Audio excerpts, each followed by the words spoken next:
Hello students, welcome to Banik IS Smart Class. So in the OCS examination that is going to be held very shortly, the social issue are very important in paper 1 of the general studies syllabus. In the social issues, which are normally around 50 marks are asked on social issue, the important topics for these years will be taken up in this discussion on social issue. What are the topics that we discuss in this section? So issue like human rights. Human rights is a global concern. So starting from United Nations Declaration of Universal Declaration of Human Rights to the Indian National Human Rights Commission, we'll discuss all these issues. What is human right? What is the constitutional protection for human rights? What is the violation of human rights? Why it is violated? Who violates it? What are the government steps to check it? And why the National Human Rights Commission and the State Human Rights Commission have been created?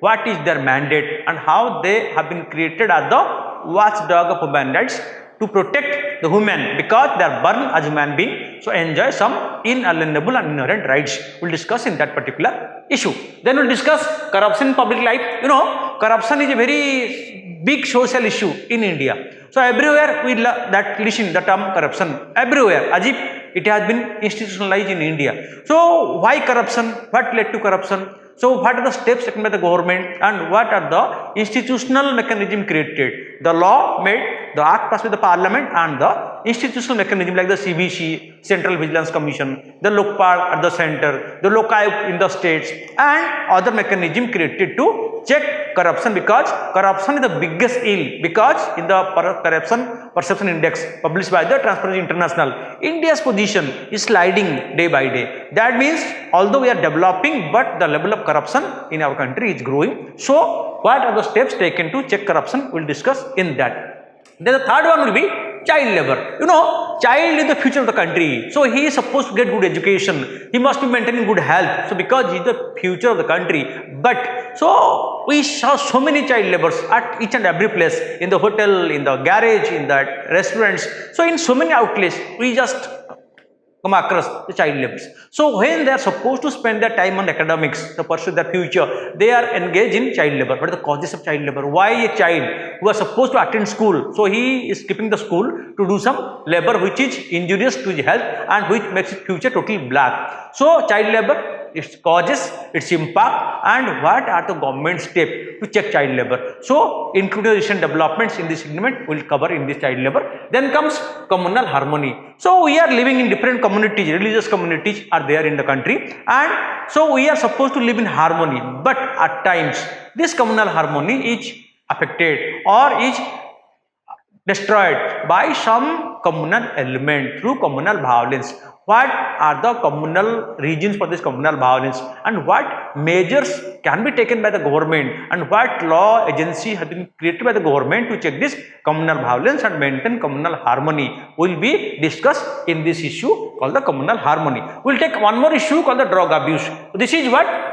Contrabands. So these are used by the people, especially the youth. So starting from Punjab to the northeastern states and almost all the states of the country, drug abuse among the youth is a very big challenge. So why the drug abuse? What are the reasons for that? And what are the government measures to check this drug abuse? We cannot ultimately eliminate it right now, but what steps can be taken to check it? And what are the rehabilitation measures for the drug addicts? So there is a rehabilitation, there are provisions for the drug rehabilitation centers, so for their counseling, so their psychological supports, so medical facilities. What are the steps taken by the government to rehabilitate the drug abusers or the drug addicts, and how to check this menace of drug abuse we'll discuss in this chapter. We'll take the issue of minorities. So who are the minorities? As you all know, Indian Constitution so allow normally 6 types of minority. Although minority, the term has not been properly defined in the Constitution, but as but today there are 6 religious minority in India. So the minority are supposed to live at equal footing with the majority community, because the Hindu being the majority community in India, the other minority, Muslim, Sikh, Christians, Parsi, Jaina, all minority communities, they must lead a life equal to the majority community. So what are the steps taken by the government to promote this minority, and what are the constitutional measures to protect the minorities, and what steps has been taken like the minority commission? So all these steps and other measures by the government will be discussed in this section called the protection of the minorities. Then also we will take the issue called the Divyangas. So who are the Divyangas? Earlier they are called as the disabled. It was very insulting. So then we call them differently abled. So at present we call them with dignity as Divyangas. So why? Because they are integral part of our society, even our family. What are the measures taken by the government for their rehabilitation, and what steps we can take to rehabilitate them with our active support? Government policy on their rehabilitation can be successful. So what are the steps taken? What is the mechanism created? What is the national level institution created for them? And what is the measures taken for them, like starting the census to the disabled commission? All will be discussed in this section called the rehabilitation of the disabled or the Divyangas. Nationalism and terrorism, the two most important issues which are big threat to India's national security or the internal security of India. So you see, nationalism as a concept emerged in West Bengal in the 1960s. From West Bengal, it spread to around 19 states and around 200 districts of the country were under the grip of nationalism at a particular time. Although the trend is falling right now. What is nationalism? Why it is called nationalism? Why its other name is Maoism? Why it is called as left-wing ultrage? So what is the red corridor? So why nationalism grow? What is the government policy to check it? So the policy of rehabilitation, the policy of surrender, the policy of launching developments. So bring them with the national mainstream, and also anti-national operations, and the strategy by the government which led to the falling trend of national violence. We will discuss in this particular section.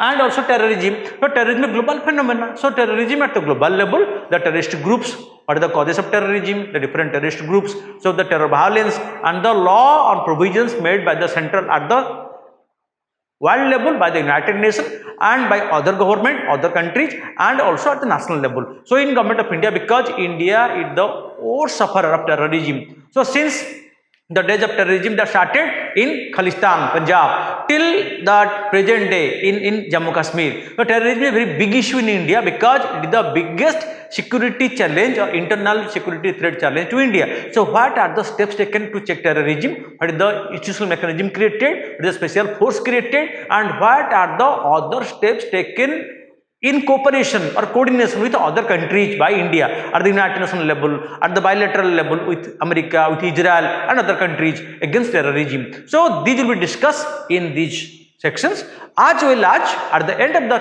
each and every topic we will take up important questions with their answer model. What you are supposed to write in the answer to the specific question on human rights, on corruption.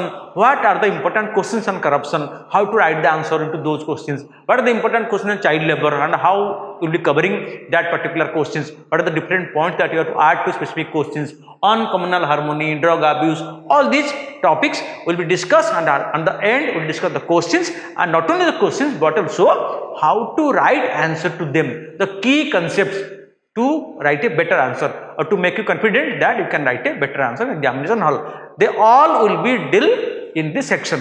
Hope that this session will be very useful for you, because this is around 50 marks out of 600 in the OPSC main syllabus. Hope our classes will be very useful for you. So keep on watching these classes, and not only keep on watching, we will request you to start writing after the class as per the questions that we discuss at the end of each class. Thank you.